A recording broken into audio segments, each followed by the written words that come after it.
So many of you might know I was extremely resistant to playing Tainted Grail, and I had my reasons. We'll go into the reasons in a bit.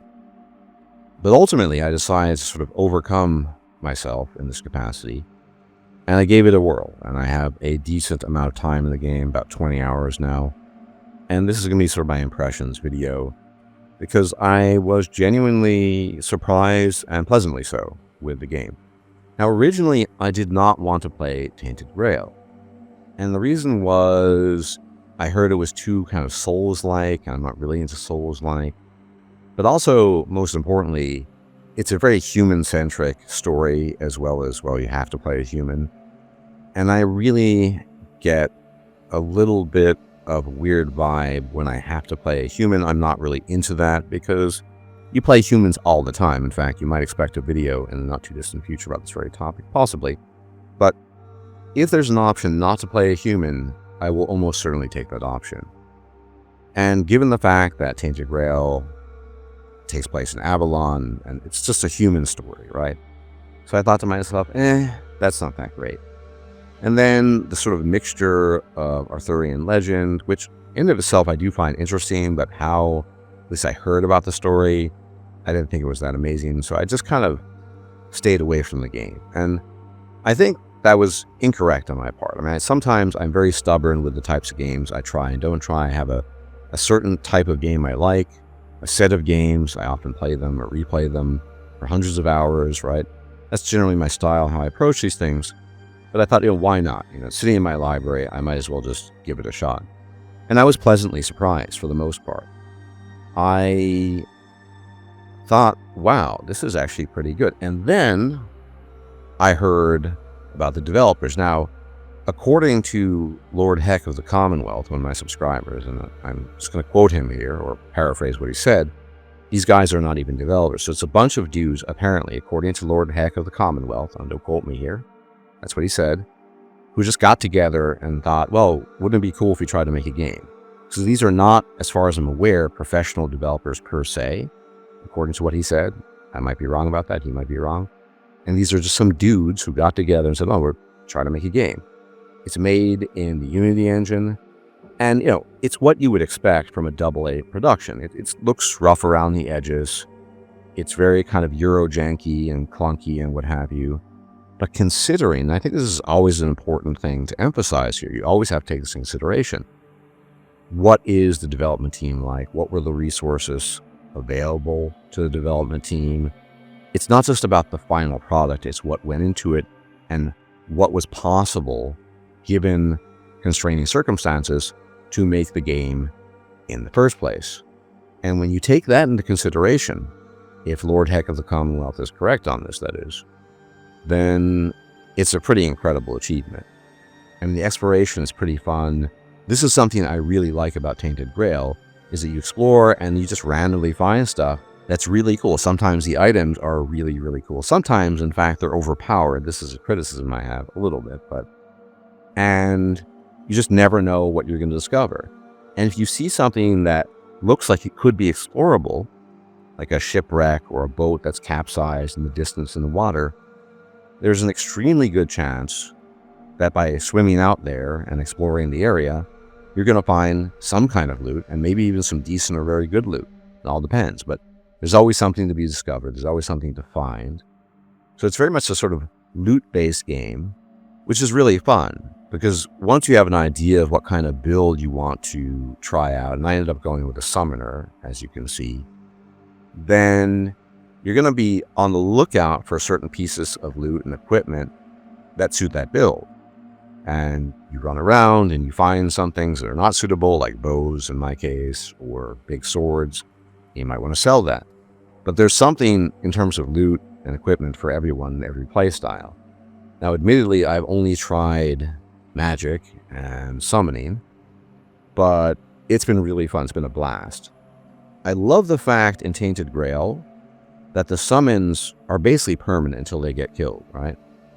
In so many games, and this is another issue I have with Bethesda, Skyrim, and Oblivion, and just summons in general, they're on a timer, right? And of course, you can increase the duration of your summons vis-a-vis perk points or what have you. But I like what Tainted Grail does. You don't have a million summons. I think there are only maybe 6, 7, or 8 thus far in the game, and only a few that are really good and worth using. But at least when you summon your pets, they stay with you.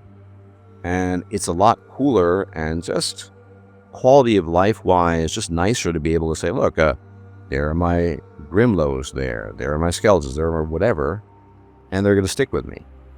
I like that a lot. The magic is pretty cool too, because just like with a sword, you basically have 2 modes of attack. You have a sort of light attack with magic, and a heavy one, with the exception of a few spells, obviously, like draining spells and what have you. But yeah, so far, I'm quite impressed. The story so far seems okay. I'm not that knee-deep into it. And I decided to, as of this moment in time, discontinue the playthrough, and here are some of my reasons. One, the biggest reason, I heard that there is a really, really big patch coming sometime in the next month or so. And it's going to overhaul a lot of things and add more content to, I think, Act 2 or 3, as well as change some other things fundamentally.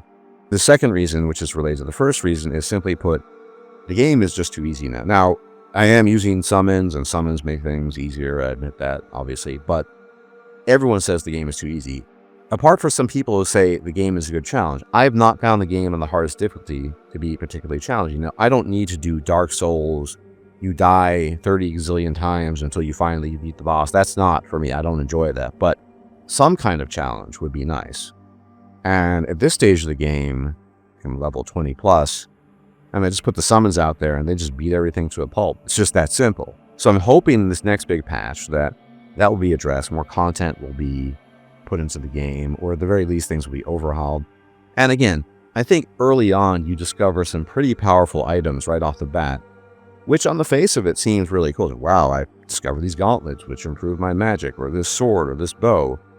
But if you think about it, you want a sense of progression that isn't too rapid, right? Because if you find and discover items that are basically turning you into sort of demigod level power levels, then it becomes less fun over time.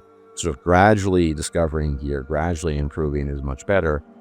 And I don't blame the developers for this whatsoever. Like I said, apparently they're not actually developers. There's some dudes who made the game on the fly because they felt like it. And for that, it's really, really good. And I have no doubt that given sufficient time, refinement, overhauls, that Tainted Grail will become much better. Now, I've also heard that sword combat's pretty good with a parry system. The weapons have weights, sort of some meatiness to them. It feels really good. I've not really tried that out. Likewise, I've only dabbled a little bit in bows and arrows, and so I can't really speak to that. But magic is really cool. I like the summons. I really love this blood draining spell, which I use all the time. Basically, you can just sort of stand there, get hit, and still kill the enemy, and at the same time suck the health out of the enemy. That's really cool. It's basically like a vampiric spell, more or less. And the quests are pretty decent as well, I have to say, overall. They're more interesting than Skyrim quests, for sure, because they relate to factions for the most part, although you do have some bounties as well, which is kind of cool too. So overall, it's a pretty neat game.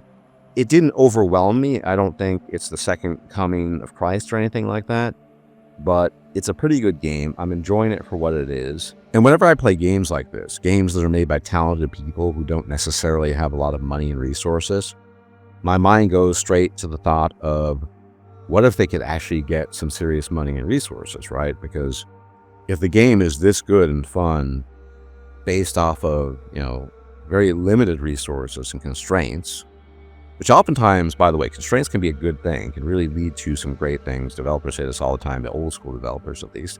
But still, it makes you wonder, what could they do with a bigger budget? Because I think to a large degree, setting aside the sort of Babylonian themes, setting aside the fact that everything's human and human-centric, this is very much the definition of a Scrolls-like, to use this neologism, right? A game like the Elder Scrolls, but better. I think the quests, the gear discovery, the bosses too, even though they're a little bit Dark Souls-like, they're not entirely. All of that feeds into something that is just missing in the Elder Scrolls. Even Skyrim is, on some fundamental level, despite all the mods and the years that have passed, fundamentally bland, I think, in a way that Tainted Grail is not. And I hope in the future, not just for Tainted Grail and the developers of this game, but that potentially other developers will try their hand at sort of Scrolls-like, because you have roguelike, you have Diablo-likes, you have Souls-like, right? So why not? And hopefully with more racists and what have you, because that would be really interesting, because there really is a dearth of this type of game. I think it's much needed. The market really is lacking this. And let's be honest, this has been said a million times, but we're never getting Elder Scrolls effectively, right? It's going to come out like 2028 if we're lucky, maybe 2029, almost 20 years after the release of Skyrim. And we all know it's not going to be amazing. At this stage, there is no evidence, not a shred of evidence to support the idea that Elder Scrolls 6 will be something amazing or even very good.